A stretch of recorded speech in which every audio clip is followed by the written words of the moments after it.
Halo, kembali lagi di Vo. Di video kali ini kita bakal mengulas nih hal yang berbau misteri.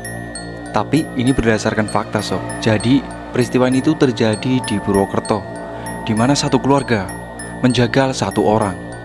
Dan peristiwa ini terjadi sekitar tahun 2004, tepatnya di bulan Agustus 2004. Dan pada video kali ini kami membacakan dari postingan Liputan 6 yang ditulis oleh Liputan 6 pada 7 September 2004 yang diterbitkan pukul 10 waktu Indonesia Barat.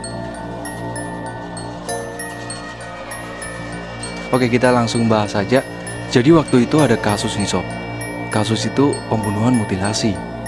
Dan itu menghebohkan banget tuh untuk warga di Purwokerto atau di Banyumas dan sekitarnya. Korbannya itu bernama Heriadi alias Heribes, yang tak sekedar dibunuh, tetapi badannya juga dipotong-potong. Kepalanya dibuang di sekitar Telaga Sunyi Baturaden, sedangkan tubuhnya dilempar ke Waduk Merica.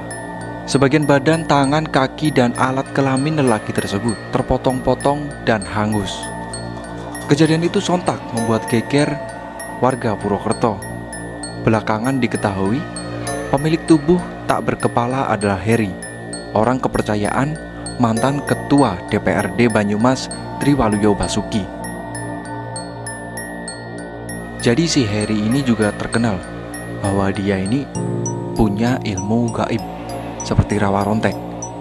Dan juga berdasarkan informasi yang kami kumpulkan bahwa nama Heribes ini cukup dikenal di Purwokerto, di mana ada yang menyebut bahwa si Heribes ini preman di Purwokerto.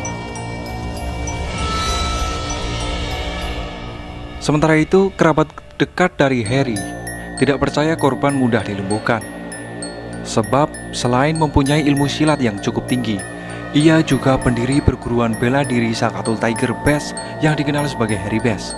Karena diketahui juga almarhum Heribes ini mendirikan perguruan bela diri yang dinamakan Sakatul Tiger atau sering disingkat Best, sehingga dikenal sebagai Heribes.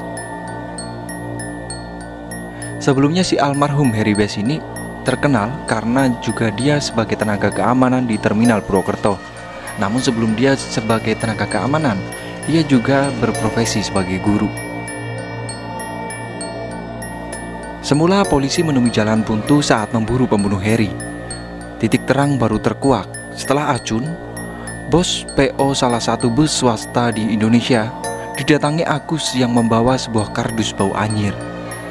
Menurut Acun, Agus yang bekas karyawannya mengaku baru membunuh orang dan memperlihatkan kepala Heri untuk bukti. Acun gak peduli tuh waktu itu, dan dia menolak melihat isi kardus. Beberapa hari kemudian, Acun kaget. Ternyata bungkusan yang pernah ditunjukkan sama Agus terpampang di koran. Dari sini kemudian Acun melapor ke polisi. Penyelidikan langsung terarah ke rumah keluarga Sony, ayah Agus. Dan ketika digerebek, polisi menemukan sejumlah barang bukti berupa batu, pisau daging, tape recorder, dan kulkas.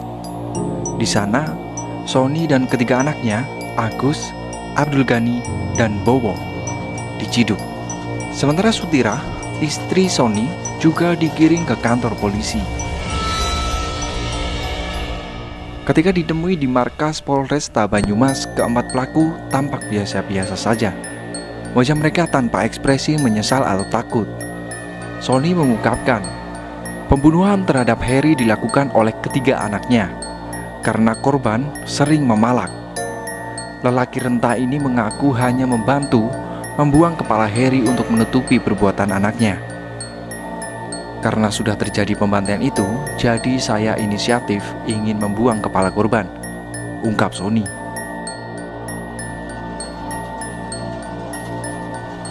Menurut Sony, malam itu seperti biasa, Heri datang ke rumah di Kelurahan Mersi, Purwokerto.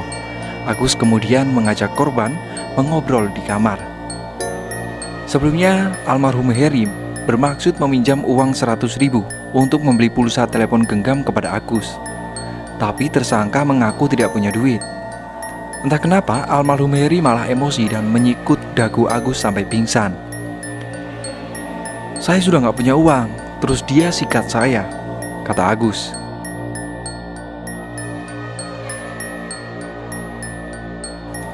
Abdul Ghani kebetulan melihat dan langsung mengambil batu di depan rumah dan memukul kepala Heri dari belakang. Bak dirasuki setan, Ghani menyuruh Bowo untuk mengambil pisau daging. Kepala Heri ditebas Ghani sampai putus. Ia lantas menghirup darah dari leher korban dan meminta Agus serta Bowo juga berbuat sama. Ghani sudah benar-benar hilang akal. Dengan menggunakan pisau, ia membelah dada Heri dan memakan jantungnya. Namun Ghani mengaku hanya mencicipi gumpalan darah yang membeku bukan jantung. Tak hanya itu, Ghani memotong-motong kedua tangan dan kaki Heri hingga putus. Saya waktu itu mabuk berat. Saya hilaf seperti binatang.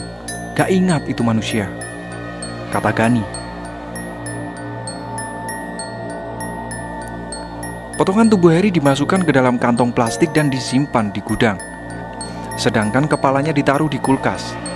Setelah mendapat mobil sewaan, mereka bergegas membawa potongan badan tersebut dan membakarnya di kawasan Waduk Merica, Banjarnegara, sekitar 1,5 jam dari rumah. Aksi keji itu dilakukan di bawah jembatan yang sunyi. Sebelumnya potongan tubuh Heri dibubuhi kopi dan dijejali plastik. Setelah membuang mayatnya, kakak beradik itu pulang ke rumah. Sementara Sutirah, istri dari Sony, mengaku sempat terbangun mendengar suara ribut-ribut dari dalam rumah. Lantas, ia melihat ketika anaknya tengah memotong-motong badan seseorang. Perempuan separuh baya ini tak menduga Agus, Abdul Ghani, dan Bowo bisa berbuat sesadis itu. Dia menduga epilepsi Ghani kambuh saat menjagal Heri. Ghani diketahui menderita epilepsi sejak umur 18 tahun setelah jatuh dari pohon bambu. Sehari setelah kejadian itu, Sony terkejut melihat ada kepala manusia di dalam kulkas. Sony yang mengetahui perbuatan ketiga anaknya lantas meminjam sepeda motor. Kepala Heri dibuang di daerah Baturaden, Purwokerto. Dia berharap perbuatan keji itu tak terungkap. Namun Sony salah menduga. Untuk sementara, keempat tersangka dituduh melakukan pembunuhan spontan dan tidak berencana sesuai pasal 338 Kitab Undang-Undang Hukum Pidana.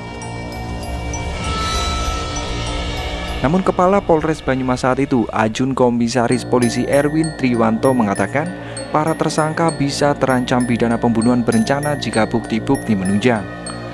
Polisi masih memburu 2 orang lagi yang diduga ikut menyaksikan pembunuhan Heri. Dugaan ini diperkuat pernyataan Hamid, putra sulung Heri, bahwa ayahnya mempunyai ilmu silat tinggi dan tidak mungkin dibunuh oleh 3 orang.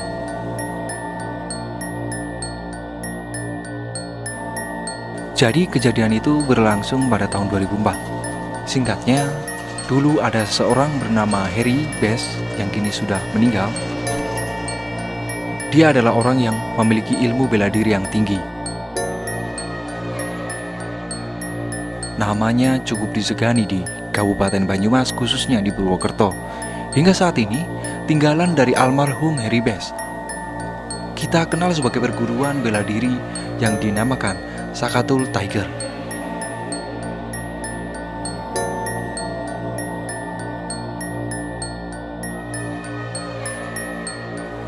Apabila ada kesalahan dalam penyebutan nama atau ada pihak yang tersinggung dengan postingan ini, Anda bisa melakukan konfirmasi ke email vowmedia@gmail.com. Informasi ini bersifat untuk menghibur dan memberikan informasi tentang adanya keluarga penjagal yang pernah melakukan hal yang sadis di Kabupaten Banyumas. Sekian dari VOW.